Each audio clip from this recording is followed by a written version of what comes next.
Just an FYI, you're not going to want to enter these ribs into a barbecue competition because they have so many rules associated with them, but we promise you, your family and you are going to love them. Today we are showing you how to make pork ribs on the Ninja Woodfire Outdoor Grill. First thing you need to do is get a clean grill grate in the Ninja Woodfire. We're going to add it in there, and then we're going to go ahead and add in some pellets in the hopper. Make sure you get them all in. I spilled a couple there. Watch out. Then use your hand and tamp them down to make sure they're filled as high to the top as possible. Now we're gonna turn it to the smoke function. The Woodfire flavor button is already hit there, and you're gonna leave it on 4 hours. Then we're gonna press start. You'll see we'll start igniting right now. While it's igniting, we're gonna go ahead and prepare the ribs. First, we're gonna make the binder. You'll see here I'm running out of mustard. Normally we do a straight up mustard binder, but since I was at the end of my mustard, I'm gonna do a little bit of pickle juice in there, which isn't gonna add a ton of flavor. It's just gonna thin out the mustard a little bit. This is not an exact ratio here. We're just gonna do a little bit of each. See I like the consistency though. The consistency is very thin. And then we're gonna unveil our beautiful pork ribs. These are from our local butcher. These aren't just any ribs. These are very nicely trimmed up ribs. You can see those look incredible. Did you take the membrane off? Very important question. I knew you were gonna ask. I knew you were probably wondering that too. I did not. I agree with that. That is a waste of time. Not only is it a waste of time, that's one of the reasons why these can't be competition style ribs, because typically you would remove the membrane if you're making competition style barbecue ribs. It is much easier to remove a cooked membrane as opposed to sliding around with the raw membrane. Once they're cooked, it comes right off, it peels off like a piece of saran wrap. It doesn't get easier than that. Then you can slice your ribs and you're good to go. For the rub for our ribs, we're gonna be using a sweet and smoky rub. Typically, we don't like to use rubs that have a lot of sugar in them because they tend to burn when you're smoking things over a long period of time. But because I knew these ribs were gonna take a very short amount of time, I figured a rub with sugar in it would not be a problem. Did you get in there with your hand? You're about to see.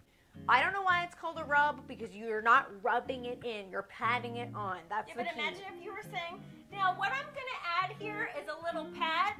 It doesn't make any sense. A rub sounds like a spice rub, so yeah. I guess that's why they do it. Yeah, it does, but you're not rubbing it in. If you rub it in, you'll rub it off. Yeah, it'll come right off. No, so you wanna make sure to get, again, the bones, get the sides. A lot of people forget about the sides. That's not gonna have any flavor on it if you don't get the sides. It's time to get the ribs on the grill. We're gonna, since we have 2 racks here, look at how perfectly they fit. Sometimes in the Ninja Woodfire, they will recommend that you shingle the ribs, which is a technique where you will cut the ribs down the center and shingle them on top of one another in order to fit them all on. That would be more useful if you were doing 3 or 4 racks at a time, but for 2 racks, they fit on perfectly. Now we're counting down from 4 hours. Look at that smoke roll. After about an hour, this is what they look like. Great looking color already. Very impressed with that color, and that primarily comes from the rub because there's lots of paprika in this rub. I started smelling the ribs outside. I knew it was time to check the temperature.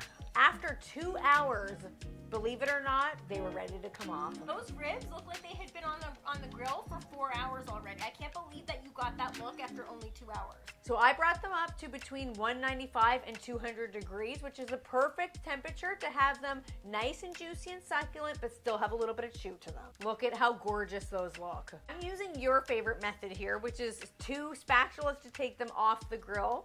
It's easy, and that way you don't worry about rubbing the rub off, smearing the meat around. You're just gently taking them off. After a resting period of 5 minutes, it's time to dive in. Okay, look at how beautiful these look.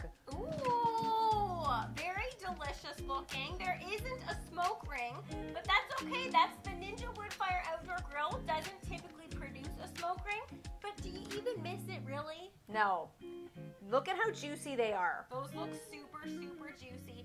They still have some bite to them. You can tell that texture's not fall off the bone. They were succulent, they were delicious, they were perfectly flavored. I didn't taste mustard. I didn't taste pickle juice. A binder is never going to add flavor. That's not the point of a binder. The point is primarily just to get that rub on the ribs, so there's no flavor there. Any mustard haters out there, any pickle juice haters, don't worry. These ribs taste like ribs. Your family loves ribs and you want to make ribs often? Choosing to make them with a Ninja Woodfire is a fantastic option because they're literally done in 2 hours. Typical ribs take anywhere between 4 to 6 hours. So if you love ribs, this is definitely the best option in my opinion. And if you want to try beef ribs that are done in 3 hours,